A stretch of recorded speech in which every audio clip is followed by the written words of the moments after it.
नमस्कार, हिमाचल समाचार में आपका स्वागत है। आज के मुख्य समाचार। हिमाचल प्रदेश मंत्रिमंडल के निर्णय। प्राकृतिक खेती पद्धति से प्राचीन देसी बीजों का हो रहा संरक्षण। ललित कालिया के बीज बैंक में उपलब्ध हैं कई फसलों के प्राचीन देसी बीज। और अब समाचार विस्तार से।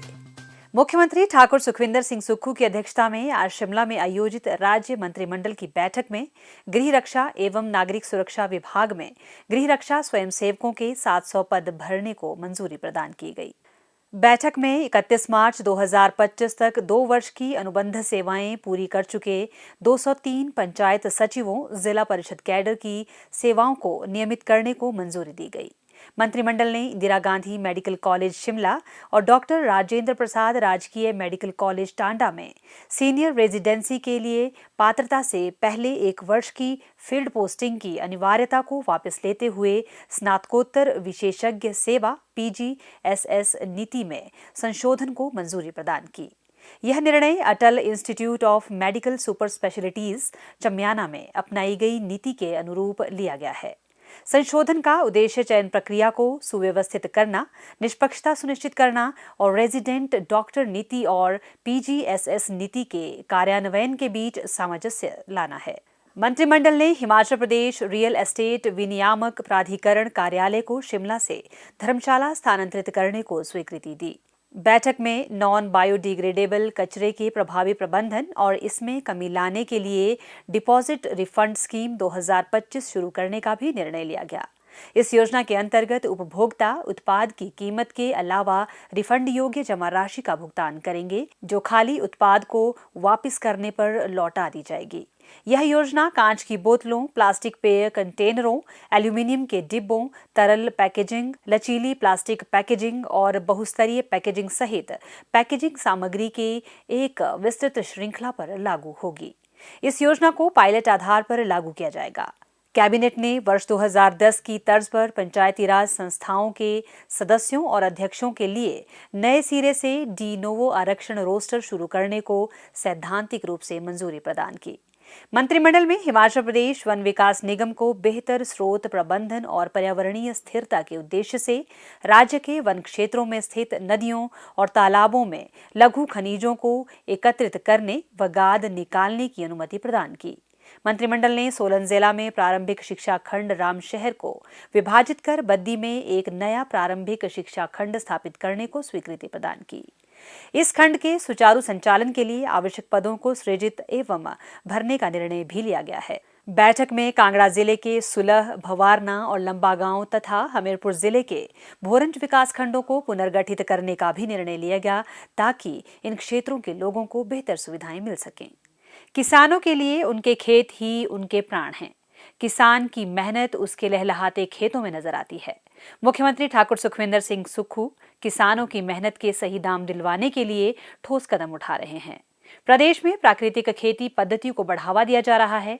इसके फलस्वरूप प्रदेश के कई प्रगतिशील किसान आगे आकर इस कृषि पद्धति को अपना रहे हैं। इन्हीं किसानों में से एक है जिला हमीरपुर के बमसन खंड के गांव हरनेड़ के श्री ललित कालिया। पूरी तरह से प्राकृतिक विधि से खेती कर रहे प्रगतिशील किसान श्री ललित कालिया अब भारत के प्राचीन देसी बीजों के संरक्षण एवं वितरण में भी बहुत बड़ा योगदान दे रहे हैं। ये देसी बीज प्राकृतिक खेती में एक बड़ी क्रांति ला सकते हैं। इन बीजों से प्रतिकूल मौसम में भी अच्छी पैदावार ली जा सकती है और ये पौष्टिक गुणों से भी भरपूर होते हैं। रासायनिक खाद और जहरीले कीटनाशकों के दुष्प्रभाव को देखते हुए श्री ललित कालिया ने कुछ वर्ष पूर्व प्राकृतिक विधि से फसलें उगानी शुरू की। श्री ललित कालिया की इस पहल को कृषि विभाग की आत्मा परियोजना के अधिकारियों के मार्गदर्शन ने नए पंख प्रदान किए। उनके मन में पुराने देसी बीजों के संरक्षण का विचार आया। आज उन्होंने अपने घर में ही गेहूं और मक्की के साथ साथ कई पारंपरिक मोटे अनाज, दलहनी और तिलहनी फसलों तथा सब्जियों के प्राचीन देसी बीजों का एक अच्छा खासा बैंक तैयार कर लिया है। उनके पास गेहूं की 8 किस्मों के देसी बीज उपलब्ध हैं। मक्की तथा जौ की भी देसी किस्में उन्होंने संरक्षित की है, जो कि पौष्टिक गुणों से भरपूर हैं और कम बारिश में भी अच्छी पैदावार देती हैं। कई पारंपरिक एवं लुप्त होती मोटे अनाज की फसलें जैसे मंडल, कोदरा, कोंगणी और बाजरा के बीज भी ललित कालिया के बीज बैंक में मिल जाते हैं। सरसों और तिल की कई पुरानी किस्मों, दलहनी फसलों में कुलथ, रौंग, माह तथा चने के देसी बीज भी इस बैंक में हैं। यहीं पर लहसुन, प्याज, भिंडी, घिया, कद्दू, रामतोरी, धनिया, मेथी और अन्य फसलों के पुराने एवं दुर्लभ बीज कृषि विशेषज्ञों के लिए कौतूहल एवं उत्सुकता का विषय बन चुके हैं। हमारे जो पौराणिक बीज थे हमारे पास बिल्कुल ही विलुप्त हो चुके थे। हमारे यहाँ जिला मिरपुर में यहाँ पे जो मेरे जैसे गेहूँ है, अभी मेरे पास जो है वो 8 तरह की गेहूँ है। लेकिन मैं आपको बताना चाहूँगा कि ये गेहूँ जो है, जैसे मेरी सोना मोती गेहूँ है, ये मैंने एक किसान बिलासपुर से ली है। जो मेरा अपना बंसी गेहूँ है वो मैंने एक मेरे मित्र हैं नालागढ़ के किसान हैं उनसे ली है मैंने।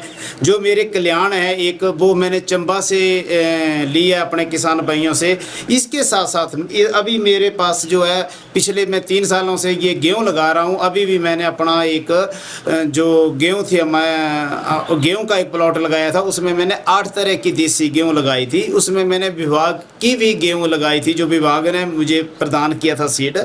तो उसमें मैंने देखा कि जैसे जिस गेहूँ का सीड जो है वो अच्छा आ रहा है और अच्छा प्रोडक्शन है, और जो हमारे प्राकृतिक खेती से हमें किसी तरह का केमिकल नहीं देना पड़ रहा है, उसके बाद भी प्रोडक्शन अच्छा आ रहा है, तो मैंने उसका सिलेक्शन किया हुआ है। जैसे हमारा बंसी गेहूँ है, एक धरमोड़ी गेहूँ है, एक कणकू गेहूँ है, जिनको कि पानी की बहुत ही कम मात्रा होती है, कम मात्रा की ज़रूरत होती है।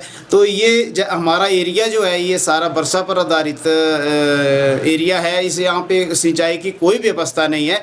तो हमारे एरिया में अगर प्राकृतिक खेती से जुड़ना है सभी किसान भाइयों ने, तो ये जो हमारे देसी बीज है उनकी तरफ जाना पड़ेगा।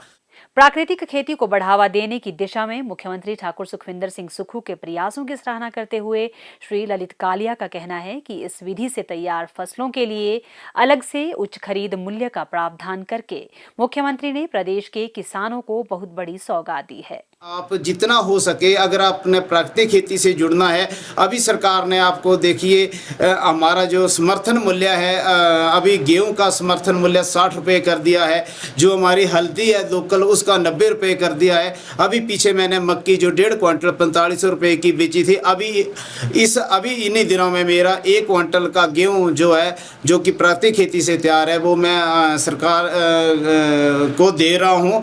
तो मैं सभी किसान भाइयों को ये गुजारिश करता हूं कि आपको अगर प्राकृतिक खेती से जुड़ना है, अपने परिवार का स्वास्थ्य ठीक रखना है, अपना स्वास्थ्य ठीक रखना है, तो आपको देसी बीजों की तरफ जाना पड़ेगा। जो अभी हमारी सरकार ने हमारे गेहूं का समर्थन मूल्य 40 रुपये से बढ़कर जो है वो 60 रुपये किया। हमारे देसी हल्दी का जो प्रति किलो का जो है वो 90 रुपये का जो समर्थन मूल्य किया हुआ है सरकार ने। तो इसके लिए मैं अपने सभी किसान भाइयों की तरफ से सरकार का तहे दिल से धन्यवाद करता हूं कि सरकार ने एक बहुत ही अच्छा बड़ा कदम किसानों के हित में ये लिया है।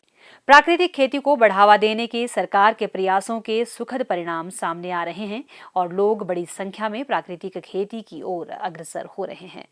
हिमाचल समाचार देखने के लिए सब्सक्राइब करें यूट्यूब चैनल हिमाचल समाचार, लाइक करें Facebook page information and public relations department Himachal Pradesh और सीएमओ हिमाचल।